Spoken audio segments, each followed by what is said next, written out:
Hello, everyone. My name is David Gully, and I'm here with my partner in crime, Aaron Jackson, and we're recording a series of videos to support our EC 391 Monetary Economics class here at Bentley University. Before we start, I'd like to thank Bentley for allowing to make this possible. I would also like to thank Steve Morris for inspiring us, our intrepid video crew, and also Mary Jo and Steve for helping make this possible. So since this is a class of monetary economics, it's not surprising that one of the first topics we'll talk about is the nature of money. And so what we want to do here is answer three basic questions. What is money? Why was it invented? And then finally, what purposes does money serve? And a very general definition of money is any asset that's accepted in trade for all other goods and services and in repayment of debts. And in addition, what we'll discover is that money is a really special asset, special in the sense that it trades for all other assets and goods and services. So it has a very special function in an economy. And what we'll also see is that typically when you think of money, the first thing that enters your mind is a little rectangular piece of paper or a little round coin. And what we'll discover is that's sometimes not the case. And then finally, what we'll see is that over time, many different types of assets have served as forms of money over the course of history. All financial assets, even the most complicated ones down to the most simple ones, have been invented to solve a particular problem. So let's think about this. What problem was money invented to solve? So let's think of an economy where we're producing a whole bunch of goods and services, but we don't use any money. And so what you want to do is to trade goods and services back and forth. What problems do people face when trying to do that? Well, one of the main problems we face is what's called the double coincidence of wants. The idea is really very straightforward. Suppose the only thing that I can do is economics lectures. But suppose I want to buy an iPad. So what I have to do in a situation where there's no such thing as money, and we have what's called a barter economy, I have to go find someone who has an iPad and wants to learn economics. And of course, that might be a very difficult thing to do. And so what happens here is this is going to take me a lot of time and effort to find this other person, and it's going to take that other person a lot of time and effort in return to find me as well. In other words, to find each other, it's very time-consuming and therefore very costly. So now think of how money solves this problem. Remember what money does. Money acts as a trade, or can trade among all other assets. And so now all I need to do is this. I can find anyone who's interested in learning about economics, give an economics lecture, collect the money, maybe not very much, but a little bit at least, then I can go find anyone who's willing to sell me an iPad in exchange for that money. So notice at the end of the day, this trade is still the same. I'm trading economics lectures for an iPad. But what's happening is that we're using money as an intermediate good. And what money does, therefore, is it reduces transactions costs. And in the process of reducing transactions costs, it increases a society's standard of living.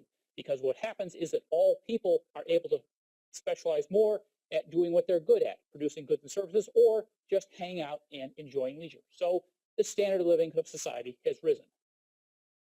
There's another problem.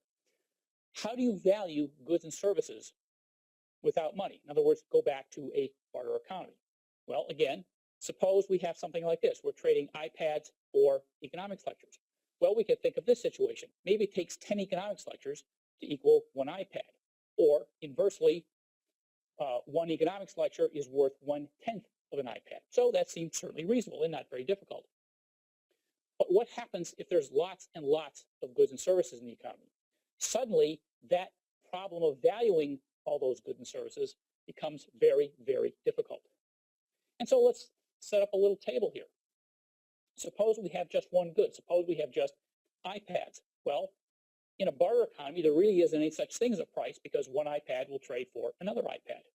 In a money economy, we have one price, the dollar price or the currency price of an iPad. If we have two goods, suppose we have economics lectures and iPads, what we have now is in a barter economy, we've got one price, the price of iPads in terms of economics lectures or vice versa, because those two are really the same thing. In a money economy, of course, we have two prices, price of an economics lecture, price of an iPad. But notice what happens as we increase the number of goods and services. The number of prices in an economy that uses money increases 1 for 1 with the number of goods and services. Obviously, each good and service has its own unique price. But notice what happens in the barter economy. Prices don't increase one for one or even proportionally. They increase at an exponential rate, because here's the problem in a barter economy. Each good and service trades for all other goods and services. And so as an economy expands and the number of goods and services rises, there are more and more prices to keep track of. And what happens here is that the number of prices increases exponentially as the economy becomes more complex.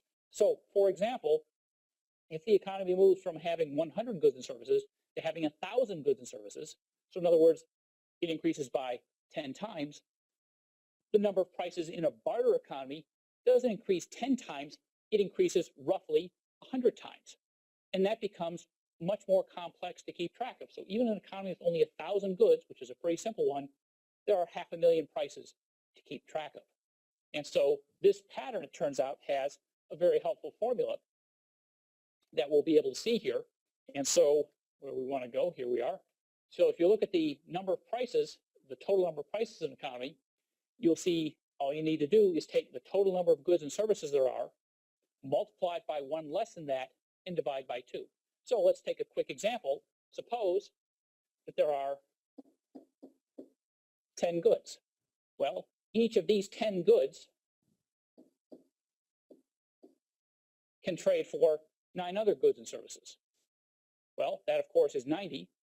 But what happens is that in that 90 figure, you have the price of iPads in terms of economics lectures and the price of economics lectures in terms of iPads. And so what you want to do is take that in half, and 90 divided by 2 is back down to the 45 figure that we saw. So again, in economics, we like to use math to illustrate some things, and what we see is that we have a fairly simple formula, but there's some good intuition behind the results. So what we have here is this. We have money. We've demonstrated that it serves as a medium of exchange. It trades for all other goods and services. It serves as a unit of account. All assets and goods and services and other things are valued relative to money. And then finally, money can be a store of value, meaning you can hold part of your wealth in the form of money.